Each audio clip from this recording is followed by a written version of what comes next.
Egunon. Resulta curioso e interesante noticias como la que Xi Jinping insta a Europa a abstenerse de interferir en los asuntos internos de otros países. Resulta curioso e interesante en tanto en cuanto pareciera que sería una forma de reflotar el acuerdo de 1648 con la paz de Westfalia, con la idea de que nadie pueda interferir en los asuntos internos de otro país. Pero pero es muy importante, no estamos en 1648. Estamos en el año 2022 y hemos pasado lo que hemos pasado desde el siglo XIX, en el siglo XX y en el siglo XXI.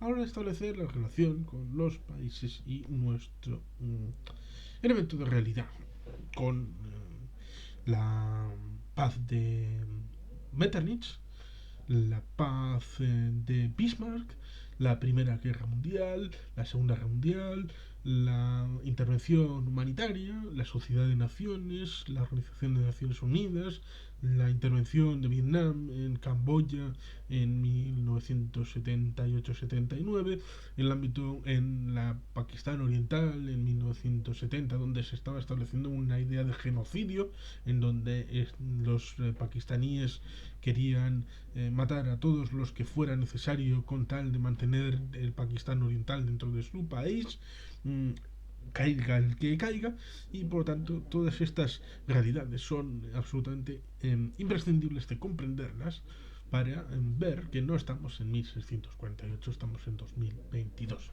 Ciertamente, si bien este elemento, este titular, podría dar a equívocos y a intereses cruzados, porque es como Make America Great Again, es un significante vacío, algo que puede llevar a incorporar las rémoras de ese pensamiento atávico en el odio a Europa.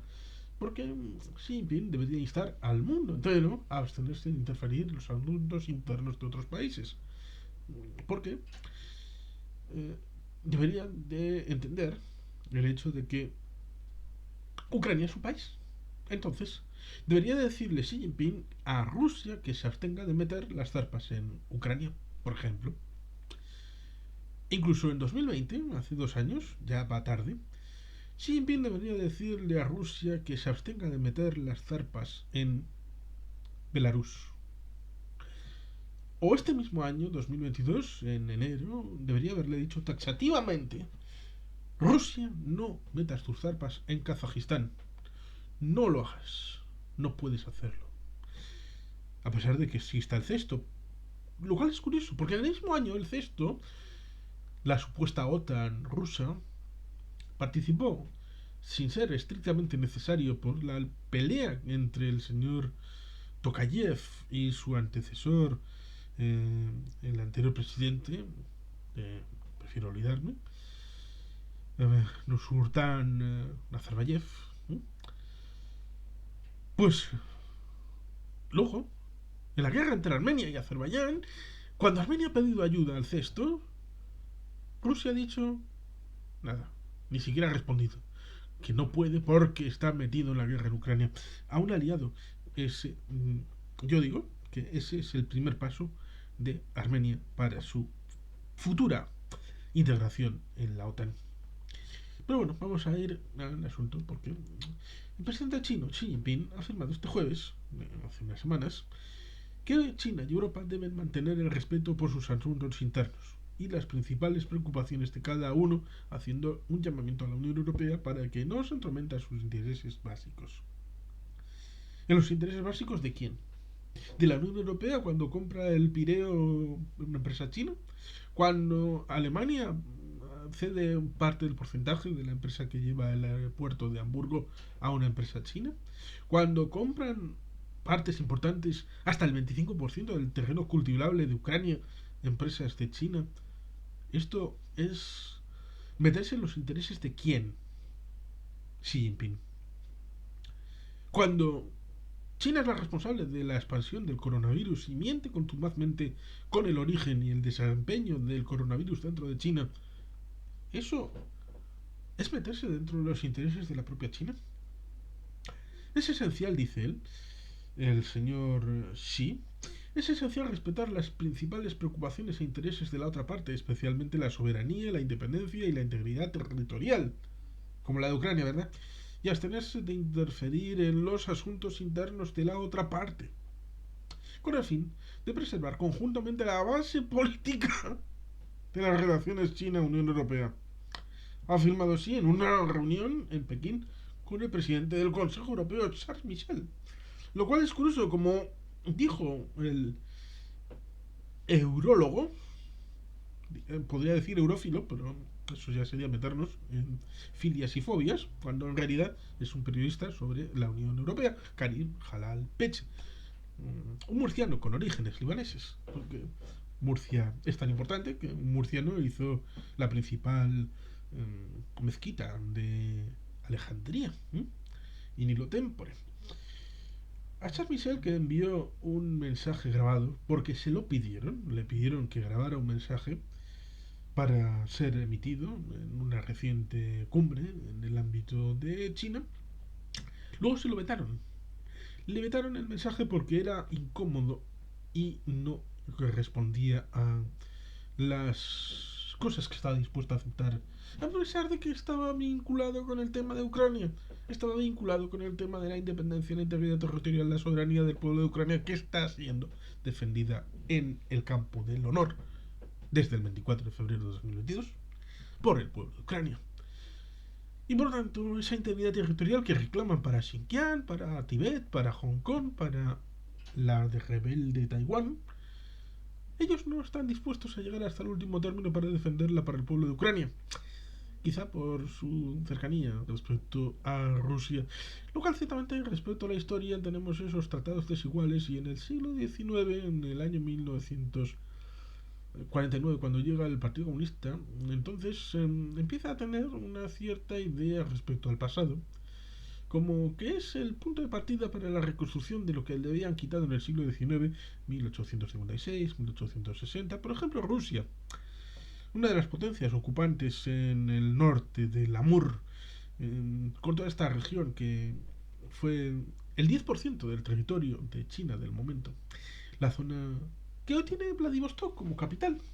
Resulta curioso e interesante, pero eso significa que China va a respetar la integridad territorial de Rusia y en ningún momento va a reclamar los derechos históricos respecto a esos tratados desiguales como hace con el resto de potencias occidentales y europeas, lo cual ciertamente nos daría para bastante. China y Europa difieren en historia, cultura, nivel de desarrollo e ideología. Es natural que los dos lados tengan diferentes puntos de vista en algunos asuntos.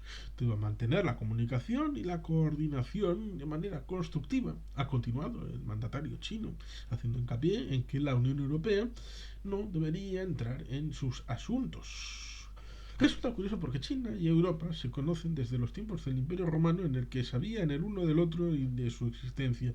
Pero China, a partir del 1421, estamos hablando en referencia del libro de Sir Kevin Menzies, que está referenciado en este canal, una chaladura de un británico con amores en Portugal, pues dice aquello de que después de hacer las misiones de Zhenghe, las flotas del tesoro, descubrieron que en el mundo no había nada estrictamente extraordinario respecto a lo que producía la propia China. Y entonces China dijo: vamos a quemar esta flota de altura y vamos a cerrarnos en la propia China, porque China es lo importante, es el imperio del medio, el imperio celestial. Y aquel que quiera comerciar a China, que venga a China y se lleve luego el producto a su lugar, porque nada del mundo nos interesa. A pesar de eso, de que fue hasta 1800 la potencia principal del mundo. Por lo tanto, esto de una historia diferente, pues claro que sí, pero en algunos momentos en común, porque luego, posteriormente, estará la ruta de la seda, larga, y que romperá en 1453 la conquista de Constantinopla, de la antigua Bizancio, de la antigua ciudad capital del Imperio Romano de Oriente, que fue conquistada en ese año, rompiendo la posibilidad del tránsito a través de las estepas de Asia para el comercio entre Europa y la propia Asia, la propia China.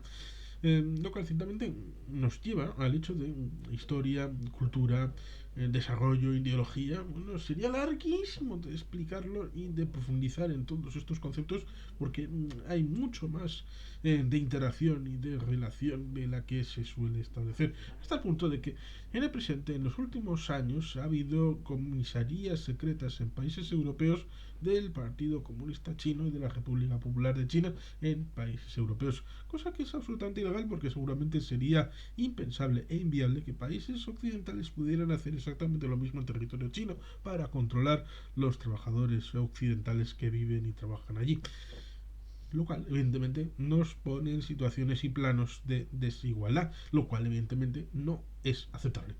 No es aceptable, por ejemplo, el hecho de que hagan una fábrica exactamente igual que la de unos alemanes que van a invertir allí y los trabajadores cuando salen de la fábrica oficial de la A vayan a la fábrica B a establecer las líneas de producción exactamente igual que la hacen en la fábrica A y el know-how se lo lleven a la fábrica B, hasta el punto de que cuando el empresario alemán quiere ir a renovar el contrato, le dicen que ya no lo necesitan, ya tienen todo lo necesario para producir ellos.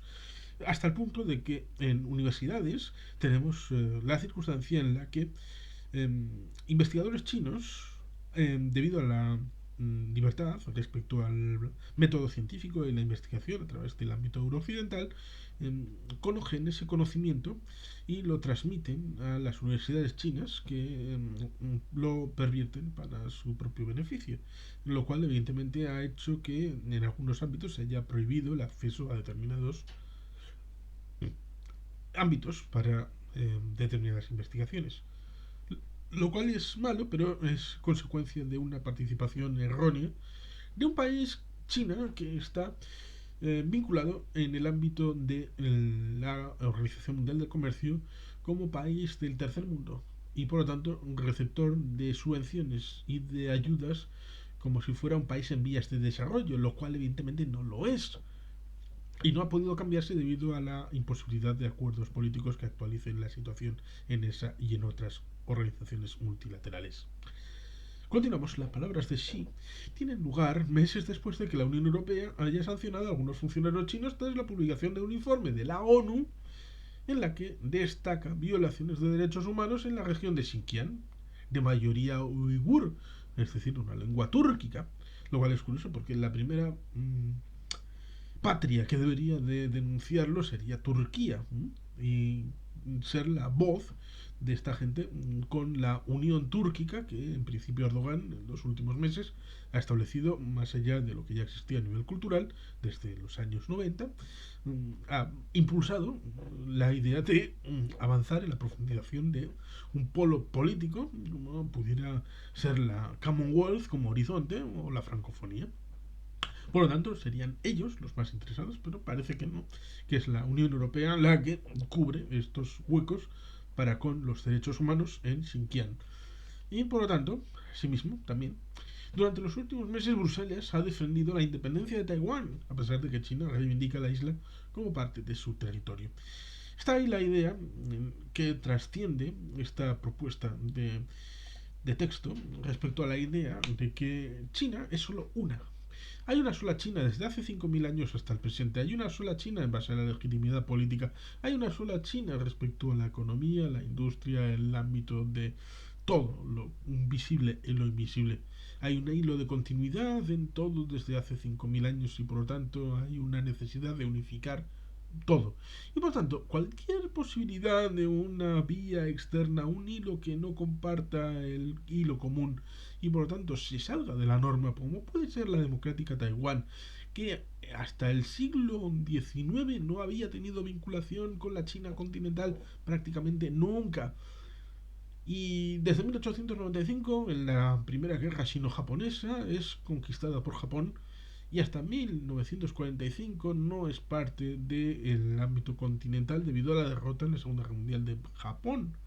Estamos hablando del 1 de septiembre, cuando es declarada la victoria en la costa de Missouri, en la bahía de Tokio, en 1945. Y estamos hablando de que en 1949 el Kuomintang, con Chiang Kai-shek, se refugia en la isla, salvando lo que puede del naufragio, de la pérdida de la guerra civil con los comunistas. Estamos hablando de 3 años. Solo 3 años de permanencia dentro del ámbito del marco con el continente, desde 1895. Y previamente, incluso en varios años, décadas, hubo participación no solamente de los pobres nativos con su autogobierno inducido, aunque no fuera algo necesario que no habían buscado porque estaban en una isla aparte, sino que fueron parte del imperio neerlandés y el imperio de las Españas. Y también con participación portuguesa, porque el nombre de Isla de Formosa es el nombre de la isla hermosa. Por lo tanto, ahí tenemos el ámbito de Taiwán, que tiene una vinculación ligerísima con el ámbito de la China continental, más allá del ámbito de construcción del relato. El ámbito de Xinjiang, seguramente tres cuartos de lo mismo se podría establecer respecto al pasado histórico. El ámbito de Tibet también, y luego también podríamos hablar de Hong Kong y de Macao. Y de Manchukuo, de Manchuria, y el ámbito de la Mongolia interior, y por supuesto eh, la zona externa e interna de China. Pero eso significa que hay una gran muralla china digital, como se establece a pesar de que en las últimas protestas ha habido interacción con VPNs. VPNs es la ocultación del lugar donde estás para tener la posibilidad de acceder al conjunto de Internet de todo el mundo. Por tanto, digamos que en el ámbito de Portugal, por ejemplo, puedes tener una VPN y hacer como que estás en Estados Unidos y coger los programas que determinada plataforma tenga solamente exclusivamente para Estados Unidos. Y esto significa que en el ámbito de China, con estas VPNs, pueden hacer como que no están en China para acceder a los mensajes que pueda haber en el resto del mundo. En 2011 teníamos creo que fue en 2011 cuando la revolución aquella en Irán, que fue infructífera, pasamos muchos a poner nuestra ciudad de origen, Teherán, para que Twitter no pudiera ser bloqueada en Teherán y hicimos aquella campaña de tuiteando desde Teherán. Ahora la cosa ha evolucionado.